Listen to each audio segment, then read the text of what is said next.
کہ بلوچستان میں قومی صوبائی اور سینٹ ممبران کی تعداد 100 سے زیادہ ہے، لیکن ان کا بلوچستان کے مسائل کے حل میں کوئی کردار نہیں ہے اور وہ سیاسی اونرشپ نہیں لے رہے۔ تو جناب یہ بات تو اس وقت سوچنی چاہیے تھی نا جب فارم 47 کا اجرا کیا جا رہا تھا۔ ظاہر ہے سیاسی اونرشپ تو پھر وہی لے گا نا جس کی جڑیں وہ عوام میں ہوں گی۔ بہرحال اب اپوزیشن لیڈر محمود خان اچکزئی، جن کا اپنا تعلق بھی بلوچستان سے ہے، تو انہوں نے یہ اعلان کیا کہ وہ جرگہ لے کر آرمی چیف کے پاس جائیں گے کہ خدا کو مانو، ہماری جان چھوڑو اور آرمی چیف ہمیں معاف کر دیں اور پاکستان کو ہم بنا لیں گے۔ آپ بلوچستان کے رہنے والوں کو صرف یہ کہہ دیں کہ یہاں کے وسائل پر پہلا حق آپ کا ہے تو ٹینشن ختم ہو جائے گی۔ اچھا ویسے اس میں شک نہیں ہے کہ ریاست کی بہت سی پالیسیز بلوچستان کے حوالے سے بہت ہی خراب رہی ہیں، جس پر میں تنقید بھی کرتی ہوں۔ اب بلوچستان کے وسائل پر ظاہر ہے کہ جو پہلا حق ہے وہ بلوچستان کے لوگوں کا ہی ہونا چاہیے۔ وہاں پہ سرفراز بگٹی جیسے لوگوں کو مسلط کرنا اور پھر کرپشن، ہاں وہ ایک سنگین مسئلہ ہے۔ لیکن جناب محمود خان اچکزئی صاحب، آپ کے بھائی میاں محمد نواز شریف کے دور حکومت میں 5 سال گورنر بلوچستان رہے ہیں۔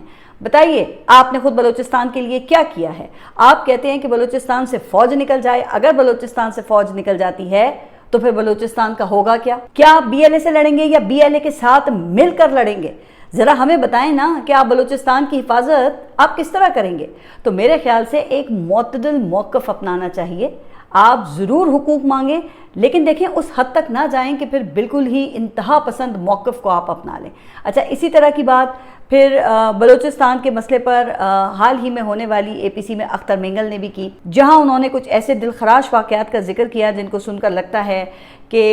ہماری حکمران اشرافیہ نے ماضی سے کچھ بھی نہیں سیکھا ہے اور اب یہ بھی وہاں نفرت کے بیج ہی بو رہے ہیں۔ اب دیکھیں نا یہ وہی حالات و واقعات ہیں جن سے ہم جیسے لوگ خبردار کر رہے تھے کہ ریاست طاقت سے نہیں تدبر سے چلتی ہے۔ لیکن خیر آگے بڑھتے ہیں اور اختر مینگل سے ہی جڑی ایک اور خبر کا جائزہ لیتے ہیں جس سے آپ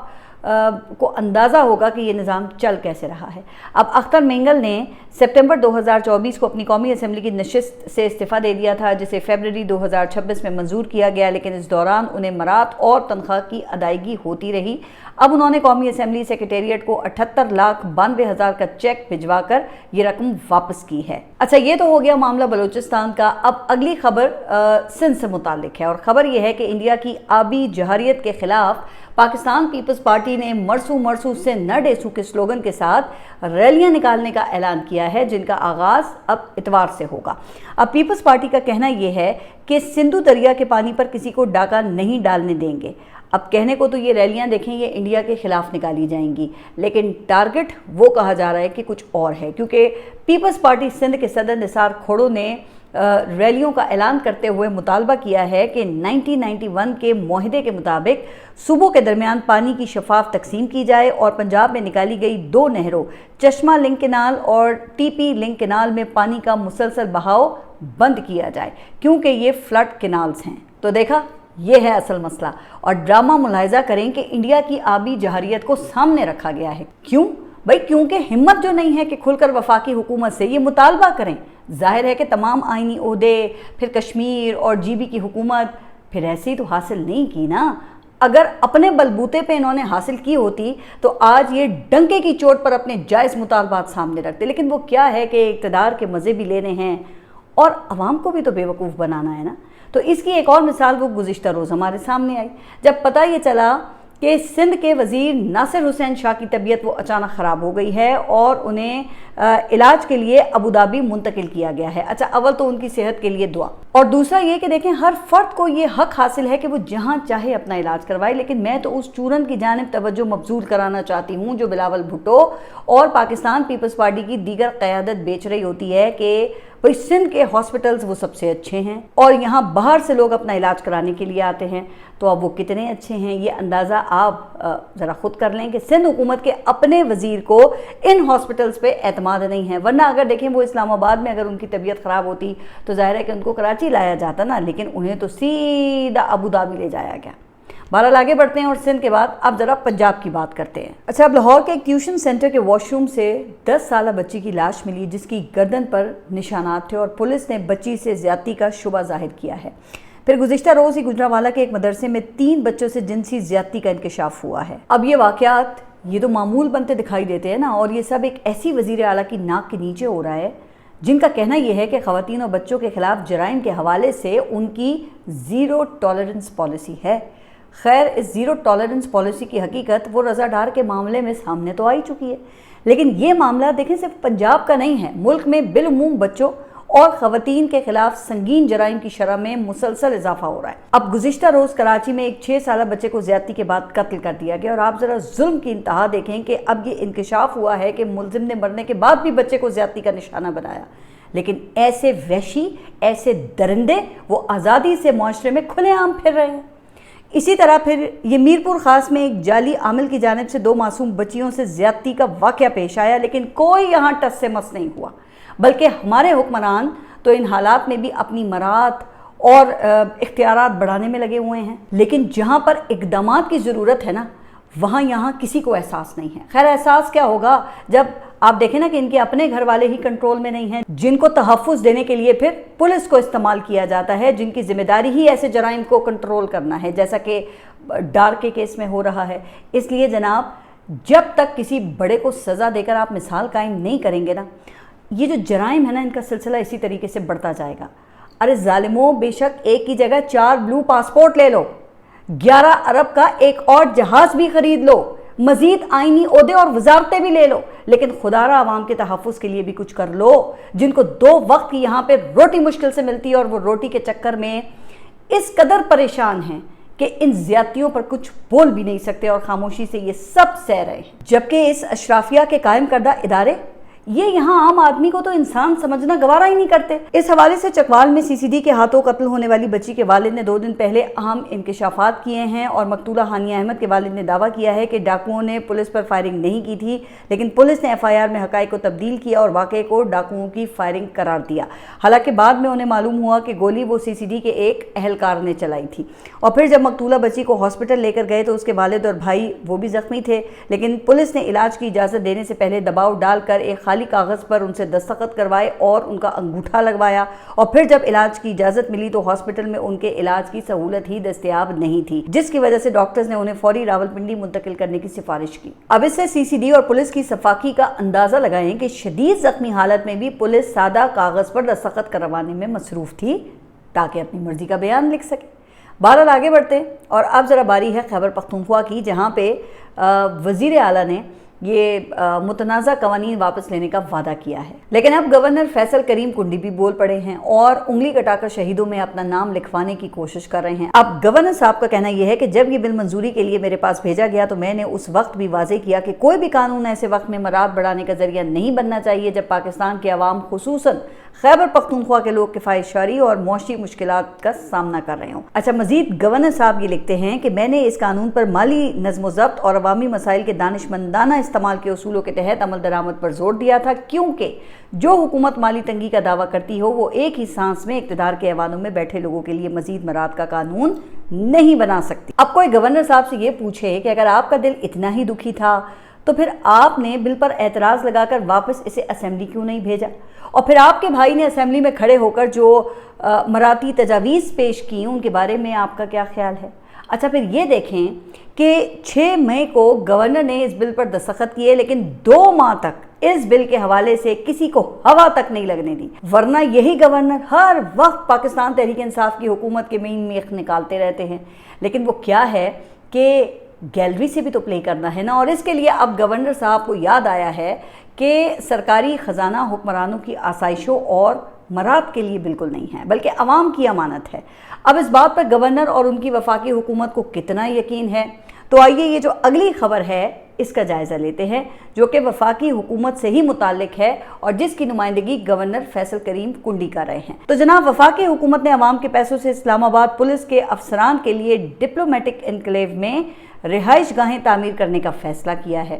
جس کی تعمیر پر تقریباً 1 ارب 35 کروڑ روپے لاگت آئے گی۔ جنگ اخبار کے مطابق اس کے لیے سی ڈی اے نے نہ صرف پلاٹ الاٹ کر دیا ہے بلکہ 16 جولائی تک ٹینڈرز بھی طلب کر لیے ہیں، جس کے تحت آئی جی اور ڈی آئی جی کے لیے الگ الگ گھر اور باقی افسران کے لیے 6 منزلہ عمارت میں 20 اپارٹمنٹس بنائے جائیں گے۔ تو اب سب کو پتا ہے کہ ڈپلومیٹک انکلیو ایک انتہائی پروٹیکٹڈ سیکیورٹی زون ہے، جہاں کی زمین وہ بہت مہنگی ہے، دوسرے لفظوں میں یہ ایک قلعہ ہے، تو اب عوام کے محافظ وہ اس قلعے میں رہیں گے۔ باقی رہ گئی اسلام آباد کی عوام، تو حالیہ ماہ میں یہاں پر کئی دہشت گردی کے واقعات ہو چکے ہیں۔ خیر عام لوگوں کو تو چھوڑیں آپ، ایئر فورس کے افسران بھی یہاں پر محفوظ نہیں ہیں، حالانکہ قدم قدم پر ناکے ہیں، لیکن جرائم وہ پھر بھی قابو میں نہیں آ رہے ہیں اور حکومت کو اس کی کوئی پرواہ نہیں ہے اور وہ اپنے چہیتے افسران کے لیے قلعے بنانے میں مصروف ہے۔ بہرحال اب اگلی خبر بھی وفاق سے ہی متعلق ہے اور وفاقی وزیر صحت کا ایک بیان سامنے آیا ہے جس میں ان کا کہنا ہے کہ HIV یعنی کہ ایڈز کے پھیلنے کی ایک بڑی وجہ رات کو نوجوان نسل کی نائٹ پارٹیز ہیں، جہاں ڈرگز کے استعمال کے بعد نوجوان نسل کی سرگرمیاں تشویشناک ہیں۔ بالکل یہ فیکٹر بھی ہوگا، لیکن وزیر صحت یہ تو بتائیں کہ تونسا، کراچی اور اندرون سندھ ایڈز کا شکار ہونے والے بچے کون سی نائٹ پارٹیز میں جاتے رہے ہیں؟ اب یہ ذمہ داری شفٹ کرنا نہیں ہے تو کیا ہے پھر؟ جناب سادہ سی بات ہے کہ ایڈز کے پھیلنے کی سب سے بڑی وجہ وہ ایک ہی سرنج کا بار بار استعمال ہے جو صحت کے صوبائی محکموں کو ان کی بلکہ غفلت اور کرپشن کا نتیجہ ہے، لیکن اس سے پردہ اٹھانے کی توفیق وہ یہاں پر کسی کو بھی نہیں ہے، کیونکہ آپ سب اقتدار میں شریک ہیں اور بقول شاعر صورتحال یہ ہے کہ عجب تماشا سا چل رہا ہے، غریب ہاتھوں کو مل رہا ہے، پنپ رہی ہے منافقت بھی، عروج پستی میں ڈھل رہا ہے۔ بہرحال اب اگلی خبر کی جانب بڑھتے ہیں اور یہ خبر کرپٹو کرنسی کے حوالے سے آئی ہے۔ معروف عالم دین اور وفاق المدارس کے صدر مفتی تقی عثمانی نے فتویٰ دیا ہے کہ کرپٹو کرنسی حرام ہے، کیونکہ یہ مال نہیں ہے بلکہ کھاتوں میں فرضی نمبروں کا اندراج ہے، لہٰذا USDT میں ہو یا پھر کرپٹو ٹوکن کی صورت میں کرپٹو کرنسی خریدنا کسی طور جائز نہیں ہے۔ اچھا جناب، اب اس فتوے کے بعد حکومت کیا کرے گی، جس نے اسٹیٹ بینک پر ڈنڈا رکھ کر اس کے کاروبار کو لیگل کروایا تھا اور پھر کرپٹو بزنس کے ذریعے ہی صدر ٹرمپ تک رسائی حاصل کی تھی؟ تو کیا یہ سارا کام حرام کا تھا؟ اب اس پر میں زیادہ بات نہیں کروں گی، لیکن حکومت کو اب اس کی وضاحت جو ہے وہ دینی چاہیے۔ اچھا، اب خبریں یہ بھی آ رہی ہیں کہ ٹی وی چینلز کو یہ ہدایات آ گئی ہیں کہ کرپٹو کے خلاف فتوے پر کوئی کوریج نہیں کرنی ہے۔ دوسری طرف IMF نے بھی حکومت کی معاشی پلاننگ پر سوال اٹھا دیے ہیں اور حکومت نے 4% معاشی ترقی کا جو ٹارگٹ رکھا تھا اس کو کم کر کے 3.5% پہ برقرار رکھا ہے اور مزید خبردار کیا گیا ہے کہ مشرق وسطیٰ میں دوبارہ کشیدگی یا تنازع پیدا ہونے کی صورت میں قیمتوں میں اتار چڑھاؤ وہ بڑھ سکتا ہے، جو کہ اب دیکھنے میں بھی آ رہا ہے۔ اچھا، اسی سے جڑی ایک اور خبر یہ ہے کہ کراچی میں آٹے کی قیمتوں میں اضافہ کر دیا گیا ہے اور یہ اضافہ سرکاری نوٹیفیکیشن کے ذریعے کیا گیا ہے، جس کے بعد ریگولر آٹے کی ریٹیل قیمت 113 روپے سے بڑھ کر 125 روپے فی کلو اور فائن آٹے کی قیمت 135 روپے فی کلو ہو گئی ہے۔ اب یہی حال ٹماٹروں کی قیمت کا ہے، جس کی وجہ یہ بتائی گئی ہے کہ پیٹرول کی قیمتیں کم ہونے کے باوجود ٹرانسپورٹ کا جو کرایہ ہے وہ نیچے نہیں آ رہا اور اسی وجہ سے سبزیوں اور دیگر فوڈ آئٹمز کی قیمتوں میں فرق نہیں پڑا۔ اب یہ سراسر گورننس کی ناکامی ہے جس کی قیمت وہ یہاں پہ ہر شخص ادا کر رہا ہے۔ اچھا، آخر میں کشمیر کی صورتحال جہاں پر سیاسی درجہ حرارت وہ مسلسل بڑھتا ہوا دکھائی دے رہا ہے اور جوائنٹ عوامی ایکشن کمیٹی نے اعلان کیا ہے کہ اگر 14 جولائی تک ان کے مطالبات پورے نہ کیے گئے تو 15 جولائی سے مظفر آباد کی جانب لانگ مارچ دوبارہ شروع کر دیا جائے گا۔ راولہ کورٹ میں جاری دھرنے سے خطاب کرتے ہوئے تنظیم کے رہنما عمر نذیر کشمیری نے کہا کہ حکومت کو مطالبات پر عمل درآمد کے لیے آخری مہلت دی جا رہی ہے اور ان کا کہنا یہ بھی تھا کہ اگر پیش رفت نہ ہوئی تو 15 جولائی کو نئی حکمت عملی کا اعلان کیا جائے گا۔ پھر دوسری جانب پونچھ میں بھی صورتحال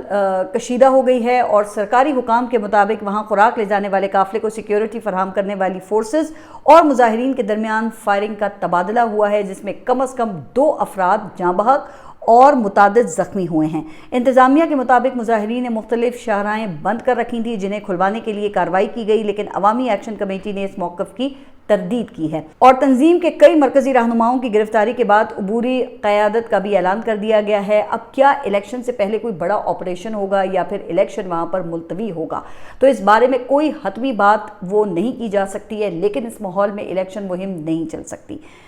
جس کا ثبوت یہ ہے کہ ابھی تک کسی بھی جماعت کا آپ دیکھیں نا کہ کوئی بھی مرکزی رہنما وہ مہم چلانے کشمیر نہیں گیا اور حکمران جماعتوں کے جو مقامی لیڈر ہیں ان میں بھی ایک خوف کی فضا ہے، کیونکہ پہلے ہی سابق وزیر اعظم راجہ فاروق حیدر پر وہاں پہ حملہ ہو چکا ہے اور اب انہی وجوہات کی بنیاد پر موجودہ رجیم کو یہ مشورہ دیا گیا تھا کہ بات چیت سے مسئلہ حل کیا جائے، لیکن جناب یہ بات تو نہ فیصلہ سازوں کو سمجھ میں آئی اور نہ ہی اقتدار کی بھوکی کٹ پتلیوں کو، جس کا نتیجہ وہ پھر ہم سب کے سامنے ہی ہے۔ آپ سب اپنا خیال رکھیے اور اگلے ولاگ تک کے لیے اللہ حافظ۔